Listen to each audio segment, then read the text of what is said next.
Hello to all the aspirants. Welcome back. This is Pratishtha. Oh, sorry. It's just welcome. This, I guess, the first video of mine here. So, like, first long video. So, I'm gonna tell you something that is really very important for you and for me. That is related to our preparation. I hope it's going well. I'm just hoping, and you know how is it going.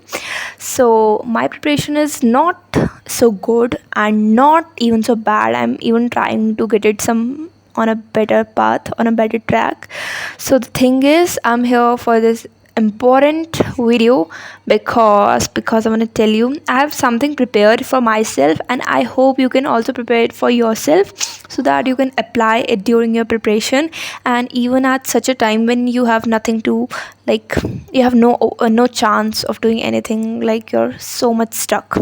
So this is the time. It's almost September starting, so I hope you all have a very great preparation time after this and अच्छे से करना। और मैं कुछ चीज़ें हैं मैं अपने कम्युनिटी टैब में शेयर कर दूँगी, देखती हूँ, मैं शॉर्ट्स में भी डाल सकती हूँ। एंड आज से मैं कोशिश करूँगी डेली वीडियोस, डेली तो नहीं, मतलब हर हफ्ते एटलीस्ट एक शॉर्ट तो आ ही जाए related to my preparation and how is it going. I know my daily thing is not going well, but I'll try to do something which I say timetable plus task scheduling, which both works together very good for me. हमारे साथ क्या होता है ना, हम इस loop में फंस जाते हैं, एक लूप में कि भाई कि अगर मतलब मैंने जैसे आज नहीं पढ़ा है तो फिर मतलब मेरे को होगा कि अब मैं कल से पढ़ना शुरू करूँगी। तो अगर मैं कल से अगर पढ़ना शुरू करूँगी तो फिर हम जैसे टास्क वगैरह बनाते हैं, टास्क शेड्यूलिंग, तो उसमें फिर ऐसे हम कम दिन का तो रखते नहीं है, मतलब कम टाइम का नहीं रखते। हमें होता है कि इतने दिन से पढ़ा नहीं, अब तो भाई 8 घंटे 10 घंटे 12-15 घंटे आराम से खींचेंगे इसे। पर ऐसा नहीं होता है पहले दिन। थिंग इज़ नहीं होता है ऐसा बेसिकली कि तुम इतने टाइम से नहीं पढ़ रहे हो, एकदम से तुम ऐसे कहाँ से लाओगे ऐसे 9-10 घंटे पढ़ने की, मतलब सिटिंग कैपेसिटी वो भी, तो फिर नहीं होता है। तो अगर तुम बना भी रहे हो तो ऐसे स्टार्टिंग करो कि थोड़ा बहुत अपने लेवल का करो धीरे। अगर अपने लेवल पे तुम एकदम सेट हो चुके हो कि भाई कुछ हो ना हो, तुम उतने दिन पढ़ी, उतने टाइम तक पढ़ रहे हो, तो उसके बाद you will go to the next level कि थोड़ा सा हाँ इसको मैनिपुलेट करे, इस पर और ऊपर लेवल जाए, मतलब थोड़ा सा ऐड करे आवर्स। तो मेरे साथ स्टार्टिंग में गलती होती थी, फिर अगले दिन सोचती थी मैं नहीं आज नहीं हुआ, उसको पोस्टपोन कर दिया, ऐसे करके डिले होते जाता है। Even at the end of the month it's like still pending. So we have to avoid this.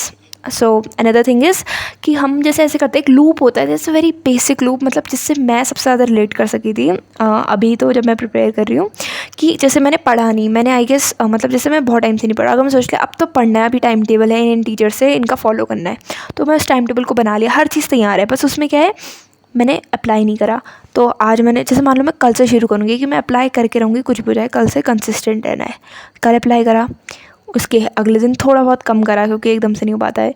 फिर उसके अगले दिन हम सोचते हैं कि अरे यार अब तो हमने थोड़ा सा पढ़ लिया, वी नीड सम रेस्ट, तो हम फिर ऐसे रेस्ट पता नहीं कब वो हमारा थोड़े टाइम से 1-2-3-4 ऐसे 4-5 दिन का गैप बन जाता है। फिर हम 5 दिन बाद कुछ तो ऐसे एकदम से अचानक रियलाइज़ होता है, फिर दोबारा हमें वो फर्स्ट डे वाले स्टेज पे आ जाते हैं हम। फिर हमें गिल्ट होता है, फिर हम बोलते हैं ओ शिट, अब फिर से कल से फॉलो करेंगे, फिर कल से हम फॉलो करेंगे, कल हो जाएगा, परसों हो जाएगा, चलो 3 दिन तक हो गया। उसके अगले दिन हम सोचते हैं रेस्ट, फिर हम उस रेस्ट के बाद फिर हमें ऐसे गिल्ट फील होता है, उस गिल्ट को ठीक करने के लिए हम दोबारा से ऐसे फॉलो करते हैं, फिर वो इतना गैप बढ़ते मतलब ये लूप चलता रहता है। तुम हर दिन फर्स्ट डे पे वापस आ जाओगे, जिस दिन तुम्हें गिल्ट हुआ तुमने अगले दिन टाइम टेबल फॉलो करा कुछ दिनों तक, फिर लंबा ब्रेक, फिर गिल्ट हुआ, फिर फॉलो करा, फिर लंबा ब्रेक, ऐसे।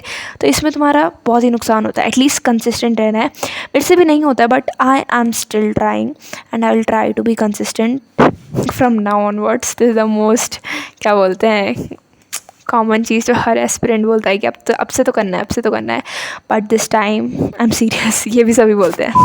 Guys that's it for now. I hope I can help you further related to these things, and आप लोग भी मेरी हेल्प कर सकते हैं। If you need more such things कि what I am doing, what I guess like I do want to know कि आप लोग क्या कर रहे हो, तो उस चीज़ के लिए I will keep posting things and I'll be consistent here in my studies and there in YouTube both. I'll try. Again, I'll say I'll try. So thank you so much. Take care. Bye bye. And I hope, I wish you luck for your preparation. Bye.